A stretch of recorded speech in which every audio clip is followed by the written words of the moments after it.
আজ তোমাদের সাথে চিকেন দিয়ে একটা অন্য রকমের রেসিপি শেয়ার করব। এখানে দেব আমি প্রথমে লবণ দিয়ে দেব,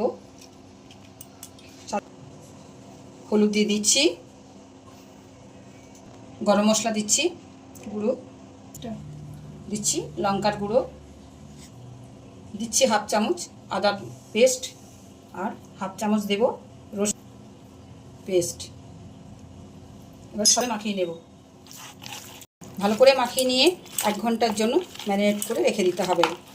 দেখে নাও, একটা শুকনো লঙ্কা, একটা এলাচ, 2 টুকরো দারচিনি, 2টো লবঙ্গ, কয়েকটা নিয়েছি গোলমরিচ আর একটু সাদা জিরে, সব দিয়ে দিচ্ছি। এবারে দিয়ে দিচ্ছি কুচনো পেঁয়াজ দিয়েছি। এভাবে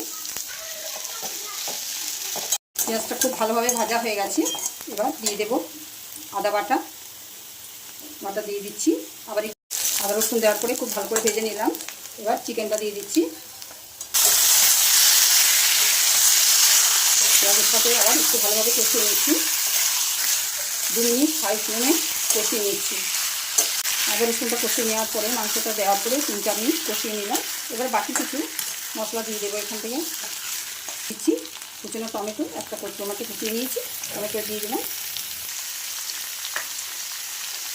কাঁচা লঙ্কা বেটে নিয়েছি আর শুকনো লঙ্কা একটা বেটে রেখেছি, একটা দিয়ে দিলাম মশলাটার সাথে দিয়ে আবার একটু কষিয়ে নিচ্ছি।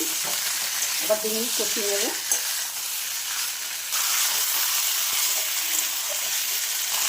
টমেটোটা গলে গেছে। এবার আবার গুঁড়ো মশলা কিছু এখানে দিয়ে দিচ্ছি লবণ, কাঁচি ধনে গুঁড়ো, জিরে গুঁড়ো, গরম মশলা গুঁড়ো, হলুদ দিয়ে দিচ্ছি,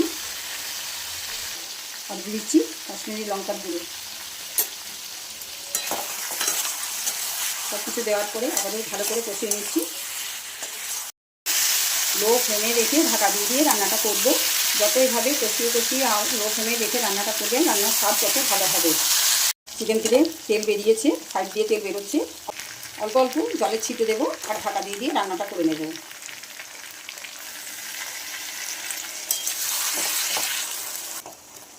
ঢেকে দিচ্ছি। এভাবেই অনেকবার ঢাকা দিলাম, 3-4 বার ঢাকা দিয়ে রান্নাটা করে নিলাম লো আছে রেখে। মাংসটা সেদ্ধ হয়ে গেছে। আমি অল্প একটু জল দিয়েছিলাম, জল দিয়ে রান্নাটা করে নিয়েছি।